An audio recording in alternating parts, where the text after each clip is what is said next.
அனைவருக்கும் வணக்கங்க. எல்லாரும் எப்படி இருக்கீங்க? சூப்பரா இருக்கீங்களாங்க? ரொம்ப நாள் ஆச்சு நம்ம சேனலில் விலாக் வீடியோ போட்டு உங்களோடலாம் பேசிங்க. இன்றைக்கி வந்து சண்டே ஒன் டே விலாகும், அப்புறம் மண்டே தம்பியோட ஸ்கூலில் ஆனுவல் டே நடந்துச்சுங்க. அந்த விலாக் தான் இன்றைக்கி நம்ம சேனலில் பார்க்க போகிறோம். வாங்க வீடியோக்குள்ளே போகலாம். ஞாயிற்றுக்கிழமை காலையில் சிம்பிள் டிஃபன், ஒரு கப் சுண்டல் தாளித்து எல்லாத்துக்கும் ஒரு கப் கொடுத்துட்டு டீயும் போட்டு குடிச்சிட்டு, மதியம் சமையலுக்கு வந்து அவங்க அப்பா குடல் எடுத்துகிட்டு வந்திருந்தாங்கங்க. தம்பிக்கும் அவருக்குங்கிறனால சும்மா தக்காளி, வெங்காயம், இஞ்சி பூண்டு, மிளகாப்பொடி மட்டும் போட்டு பதமாக 10 விசில் குக்கரில் விட்டு இறக்கி ஒரு கிரேவி மாதிரி ரெடி பண்ணி வச்சுட்டேங்க. அப்புறம் சாப்பாடு வந்து வடிச்சாச்சு. கொஞ்சம் போல் ரசம் வச்சு எனக்கு வந்து சிப்பி காளான் ஒரு பாக்கெட் வாங்கிட்டு வந்திருந்தாங்கங்க. அதையும் அப்படியே நான் லைட்டாக வறுத்து வச்சுக்கிட்டேன். வீட்டில் இருந்தாலும் வேலை சரியாக தான் இருக்குது, வேலைக்கு போனாலும் வேலை சரியாக தாங்க இருக்குது. லாஸ்ட்டாக போட்ட 2-3 வீடியோவுக்கு கமெண்ட் வந்து நிறையா வந்துகிட்டே இருக்காங்க. அதனால் சமைக்கிறது அப்படியே உட்காந்து ஃபோனில் ஒரு மணி நேரம் கமெண்ட்டுக்கு பூரா ரிப்ளை பண்ணிடுறது. ஏன்னா எல்லாருமே கமெண்ட்டுக்கு உடனே ரிப்ளை பண்ணிடுறீங்க, தேங்க்யூ சிஸ்டர் அப்படின்னாங்க. ஆமாங்க, இப்போ நம்ம ஒரு வீடியோ போகிறோம், அதை பார்த்து அவங்களுக்கு ஒரு கேள்வி இருக்குன்னா அதை நம்ம பதில் அளிக்க வேண்டிய கட்டாயமான ஒரு கடமைங்க. அது நான் என்றைக்குமே தவற மாட்டேன். எந்த ஒரு சின்ன கமெண்ட் வந்தாலும் குடுகுடுன்னு போயிட்டு அதுக்கு ரிப்ளை பண்ணிட்டு வந்துடுவேன். அதுவே அன்றைக்கி ஞாயிற்றுக்கிழமை ஒரு ஃபுல் டே கொஞ்சம் வேலையாக போச்சுங்க. எல்லா கமெண்ட்டுக்கும் பதில் கொடுத்துட்டு அப்படியே வந்துட்டு இப்போ எல்லா வேலையும் கம்ப்ளீட்டாக முடிஞ்சிருச்சுங்க. மாவையும் ஆட்டி வச்சாச்சு. சரி, இன்றைக்கி ஆட்டி வச்சுட்டா இடையில அந்த ஒரு வாரத்துக்கு டிஃபன் பிரச்சனை இருக்காது அப்படிங்கிறனால ஞாயிற்றுக்கிழமையே அன்றைக்கி அந்த வேலையெல்லாம் முடிச்சாச்சு. துணி வந்து இப்போ ஆற்றுக்கும் போகிறது இல்லையாங்க, வீட்டில் தான் துவைக்கிற மாதிரி இருக்குது. லாங் வீடியோ இடையில நிறையா போடுறதுனால இடப்பட்ட நாட்களையும் துவைக்க முடியல. ஞாயிற்றுக்கிழமை பயங்கரமாக துணி சேர்ந்துருச்சு.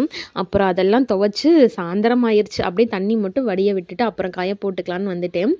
அப்புறம் ஈவினிங் ஸ்நாக்ஸ் பாப்கார்ன் பாக்கெட் ஒன்று இருந்துச்சாங்க, அதை போட்டு சாப்பிடுவோம் அப்படிங்கிறனால அதான் ரெடி பண்ணிகிட்டு இருந்தேன்.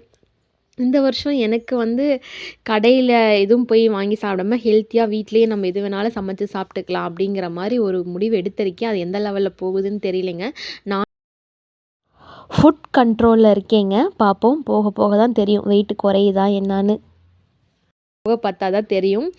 அடுத்த நாள் காலையில் இட்லிக்கு வந்து சாம்பார் வச்சுட்டு தம்பி வந்து பன்னீர் கேட்டாங்க. அதனால் அவனுக்கு பன்னீர் 65 போடலாம் அப்படிங்கிறனால அவன் ஒரு ஆளுக்கு மட்டும் ஒரு 7-8 பீஸ் எடுத்து வச்சுட்டு மீதி எடுத்து ஃப்ரிட்ஜில் ஸ்டோர் பண்ணிவிட்டு இப்போ சுட சுட இட்லியும் ரெடி ஆயிருச்சு. அது கூட சாம்பாரும் வச்சுட்டு, தம்பிக்கு அன்றைக்கி ஸ்கூல் லீவுங்க, அன்றைக்கி ஆனுவல் டே. ஒரு 5 மணி போல் போகணும். அதனால்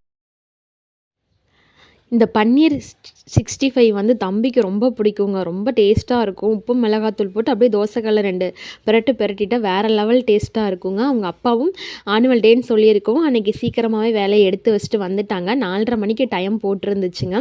ஆனால் நாங்கள் ஒரு 5:30 மணிக்கு மேலே தான் போனோம்.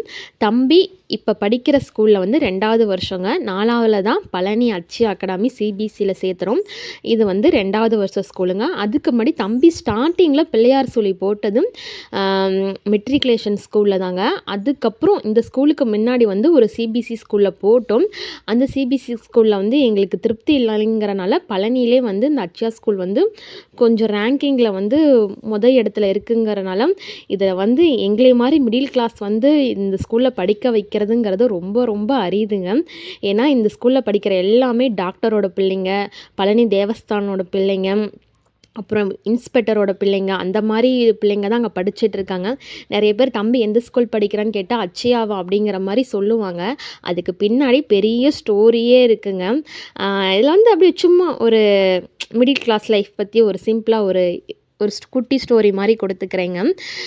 தம்பி இந்த ஸ்கூலுக்கு முன்னாடி ஸ்கூலில் படித்த ஸ்கூலில் வந்துங்க ஒரு 100 பேத்துக்கு முன்னாடி நாங்கள் எல்லோரும் அவங்க பார்த்து சிரிக்கிற அளவுக்கு நாங்கள் அந்த இடத்துல வந்து வெளியேறி வந்தோம். ஒரு பேரண்ட்ஸ் மீட்டிங் அப்போ அதை நான் ஒரு ஷார்ட்ஸ் வீடியோவும் நான் போட்டிருப்பேன். ஏன்னா பேரண்ட்ஸ் மீட்டிங் நடந்துச்சு. அந்த ஃபாதர்கிட்ட எங்களோட குறைய வந்து நாங்கள் சொல்கிறோம். அது அவங்க வந்து எங்களை ரொம்ப அசிங்கப்படுத்தி எங்களை வெளியே நாங்கள் வர மாதிரி ஆயிடுச்சுங்க. எக்ஸ்ட்ரா தம்பிங்களுக்கு பசங்களுக்கு வந்து இன்னும் கொஞ்சம் கேர் எடுங்கன்னு சொன்னதுக்கு 3 வேளை சாப்பாட்டையும் நீங்கள் ஒரே நேரத்தில் கொடுத்தா நீங்கள் சாப்பிட்ருவீங்களா அப்படிங்கிற மாதிரி சொன்னாங்க. என் பையனுக்கு நான் +2 தாங்க படிச்சிருக்கேன். ஒரு வாய்ப்பாடு நான் சொல்லி அவனுக்கு அதை அவன் புரிஞ்சு அவன் சொல்கிறான். இதே டீச்சர்ஸ்னால சொல்ல முடியல. அதுக்கு அவங்கள்ட்ட டீச்சர்கிட்ட கேட்டால், நீங்கள் வீட்டில் டச் ஃபோன்லாம் எதுக்கு வச்சுருக்கீங்க, அவனுக்கு ஏதாவது ஒரு டவுட்னா நீங்கள் டச் ஃபோனில் போட்டு காமிங்க, டவுட்டு கிளியர் ஆயிரும் அப்படிங்கிற மாதிரி கேட்குறாங்க. டச்சு ஃபோனில் நாங்கள் போட்டு காமிக்கிறதுக்கு மிடில் கிளாஸ் ஃபேமிலி நகை நட்டு அடை வச்சு எதுக்குங்க கொண்டு போய் உங்கள் சிபிஎஸ் ஸ்கூலில் நாங்கள் வந்து சேர்த்துறோம் அப்படிங்கிற மாதிரி இங்கே கேள்வி இருந்துச்சு. அது நானும் என் கணவரும் முன் வச்சப்போ ஒரு 100 பேர் எங்களை பார்த்து சிரித்தாங்க. சரின்ட்டு ஏன்னா அந்த கேள்வியை நிறைய பேர்த்தால கேட்க முடியல. அதை நாங்கள் கேட்டதுக்கு சில பேருக்கு வந்து கேலியாக தான் தெரிஞ்சோ தவிர, நாங்கள் அந்த ஸ்கூலில் அப்பயே தம்பியோட டிசி எழுதி கொடுத்து வாங்கிட்டோங்க. 1.5 மாதம் ஸ்கூல் இருந்துச்சு, அதை டிஸ்கனெக்ட் பண்ணியாச்சு. எங்கள் பின்னாடி பார்த்தா ஒரு 10 பேர் டிசி வாங்கிட்டு வந்து அட்மிஷன் போட்டிருக்காங்க. அப்போ வந்து தவறுகள்னு தெரிஞ்சால் அந்த இடத்துல கேட்குறதுக்கு, அப்படி நம்ம கேட்டால் நம்ம வந்து அந்த இடத்துல வந்து நிகாரிக்கப்பட்றோங்க. அதுதான் நடந்துச்சு. இந்த பழனி அச்சியா ஸ்கூல் வந்து எங்களுக்கெலாம் வந்து கனவுலே எட்டாத இடம் தாங்க. ஆனால் அது என் பையனுக்கு எட்டணுங்கிறனால தான் நானும் என் கணவரும் இங்கே கொண்டு வந்து சேர்த்திருக்கோம்.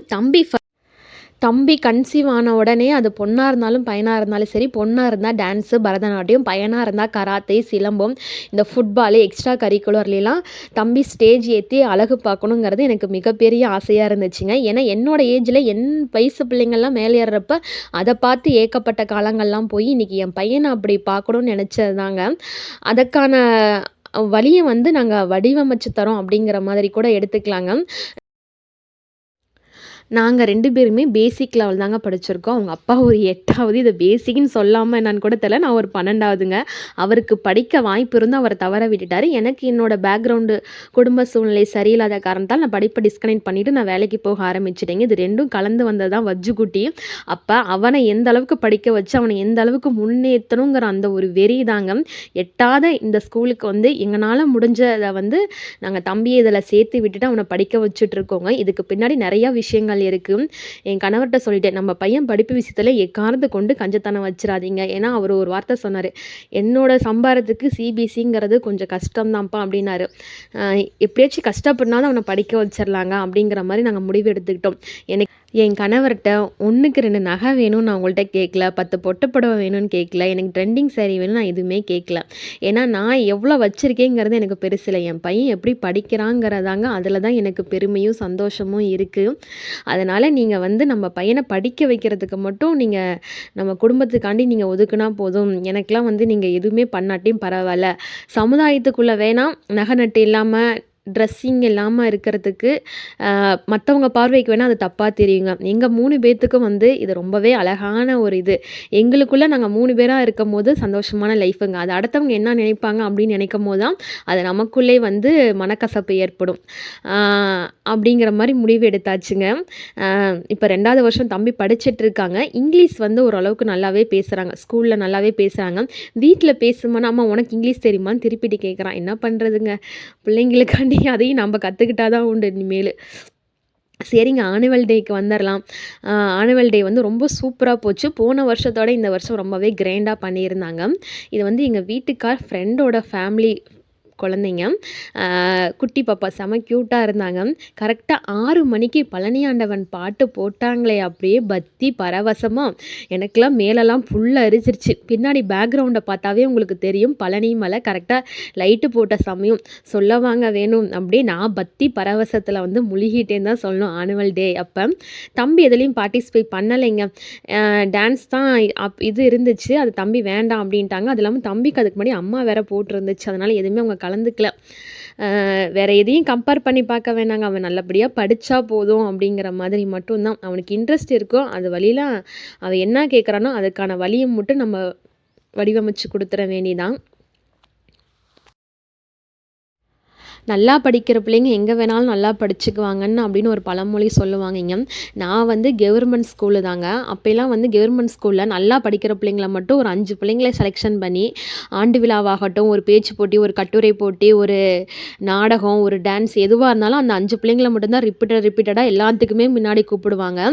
மற்ற எல்லாருமே வந்து பின்தங்கி தான் இருக்கணும். அந்த 90 கிட்ஸாக இருந்தால் கண்டிப்பாக தெரிஞ்சிருக்கும். அப்போ வந்து ஸ்கூல் டீச்சரே வந்து டியூஷன்ஸ்லாம் எடுப்பாங்க. நீ சப்ஜெக்ட்டுக்கு வராட்டி நான் உனக்கு ஃபெயில் பண்ணி விட்டுருவேன். இந்த படத்தில் நடக்கிற மாதிரிலாம் அப்போல்லாம் ரியல் லைஃப்லேயே நடந்திருக்குங்க.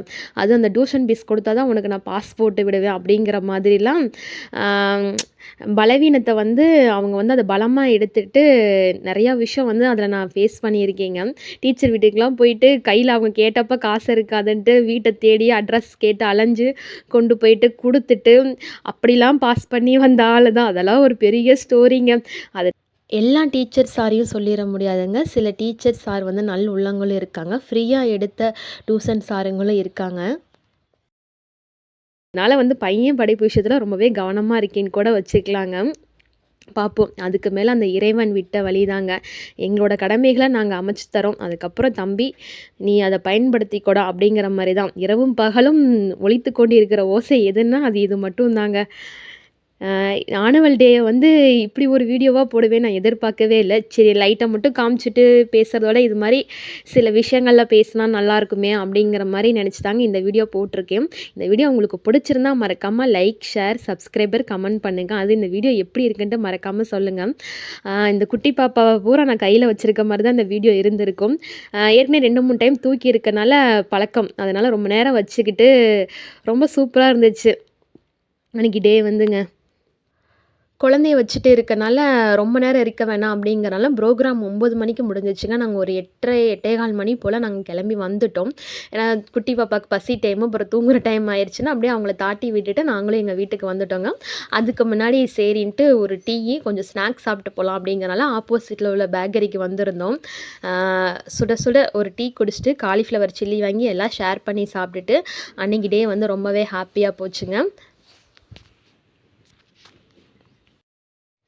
எனக்கு பெண் பிள்ளைகள்னா ரொம்ப ரொம்ப பிடிக்குங்க. ஏன்னா நம்ப பெண்ணா இருந்தப்ப எவ்வளோலாம் தவற விட்டோம். நமக்கு எதெல்லாம் கிடைக்காம போச்சோ, அத அந்த பெண் பிள்ளைகளுக்கு குடுத்து, அவங்க சந்தோஷப்பட்டதெல்லாம் வாங்கி குடுத்து, அப்படிலாம் வளர்க்கணும்னு எனக்கு அதெல்லாம் ரொம்ப ஆசையா இருந்துச்சுங்க. யார் பெண் பிள்ளைகள் வச்சிருந்தாலும் வாங்கி கையில வச்சுக்கிட்டு, ரொம்ப கொஞ்சிக்கிட்டு, பார்த்துட்டு அதுவும் ரொம்ப ரசிச்சுக்கிட்டே இருப்பேன். அதெல்லாம் ரொம்ப சூப்பரா இருக்குங்க. சரிங்க, மறக்காம சப்ஸ்கிரைப் பண்ணிட்டு, அந்த பெல் ஐகானையும் கிளிக் பண்ணிட்டு போயிருங்க. நெறைய பேர் சப்ஸ்கிரைப் பண்ணாம பார்க்குறீங்க. Please subscribe.